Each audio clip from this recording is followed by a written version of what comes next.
se fez carne. O Evangelho de João é o quarto evangelho da Bíblia, aquele que possui a estrutura mais diferente de todos, e também foi o último a ser escrito. Mateus, Marcos e Lucas são conhecidos como os evangelhos sinóticos, por seguirem um mesmo esquema de apresentação do ministério, morte e ressurreição de Jesus. João é diferente dos demais e dá um enfoque maior aos encontros particulares de Jesus com diversas pessoas, além de priorizar longos discursos do Mestre com uma abordagem mais teológica. Quanto ao período em que foi escrito, defende-se que, quando o apóstolo João escreveu este evangelho, os 3 primeiros já estavam em circulação há cerca de pelo menos 20 anos. A tradição também diz que João tenha escrito esse livro na cidade de Éfeso e que o povo daquela região tenha sido seus primeiros leitores. Enquanto os evangelhos sinóticos se dedicaram a falar sobre o Jesus histórico e sua origem terrena, João se dedicou a falar de sua natureza celeste. Ou melhor, sua pré-existência antes que o tudo ou mais existisse. Sendo assim, ele inicia seu relato sobre a vida do Mestre Jesus de maneira bem diferente dos demais. A introdução do livro é uma espécie de poema que retrata Jesus como o Verbo que se fez carne, o Verbo que estava com Deus, o Verbo que era o próprio Deus. Mas o que tudo isso significa? Vamos analisar pouco a pouco.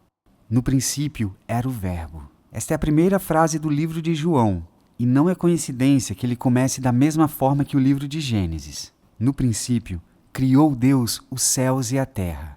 João queria que seus leitores se voltassem para a criação do mundo ao pensar em Jesus, por alguns motivos. Primeiro, para que compreendessem que a existência de Cristo precedia a própria criação, mas também para se lembrarem da palavra criadora de Deus, que tudo formou a partir de uma ordem verbal. Enquanto em Gênesis a frase "no princípio" dá início à criação do universo, em João ela dá início à história da nova criação. E nos dois casos, o agente principal é a palavra de Deus. Jesus é o Verbo porque, da mesma forma que a palavra é a expressão daquilo que está em nossos pensamentos, o Filho é a perfeita expressão do Deus Pai. O termo verbo ou palavra vem do grego logos, um termo usado por filósofos antigos para representar o aspecto invisível e organizador de todo o universo.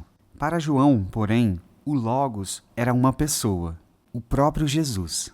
O evangelista segue dizendo que o Verbo estava com Deus, nos mostrando que se trata de uma pessoa distinta dentro da Trindade.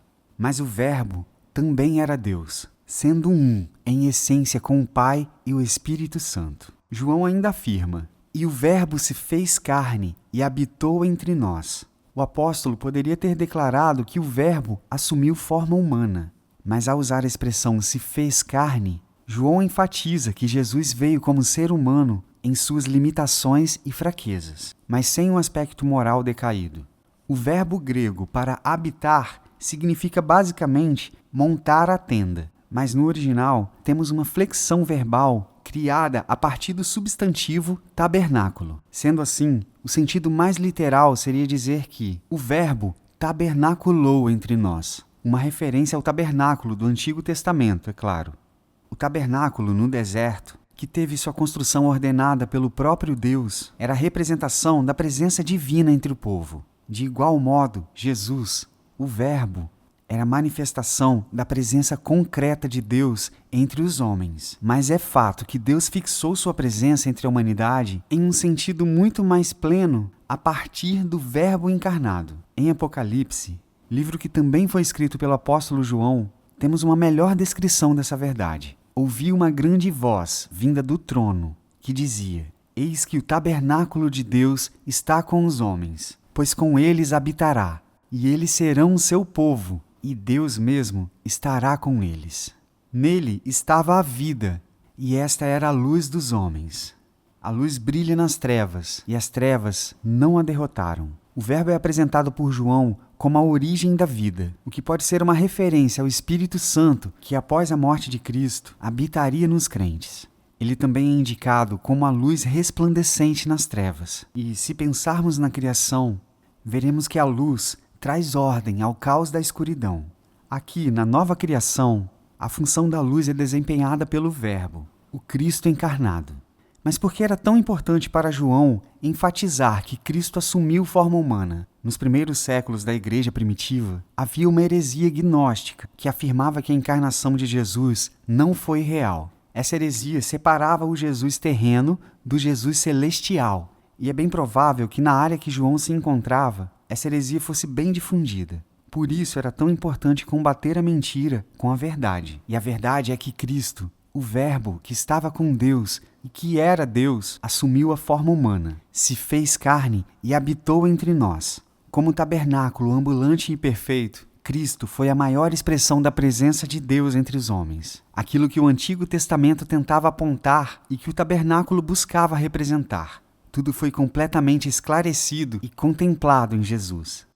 E aí, você já tinha lido a introdução de João e se perguntado o que tudo isso significa? Esperamos que este vídeo tenha trazido mais clareza e conhecimento para você. Por isso, se você gostou do vídeo, não deixe de curtir, se inscrever no canal e ativar as notificações. Nos siga em nossas redes sociais e baixe o aplicativo da Bíblia em seu tablet ou smartphone. E até a próxima!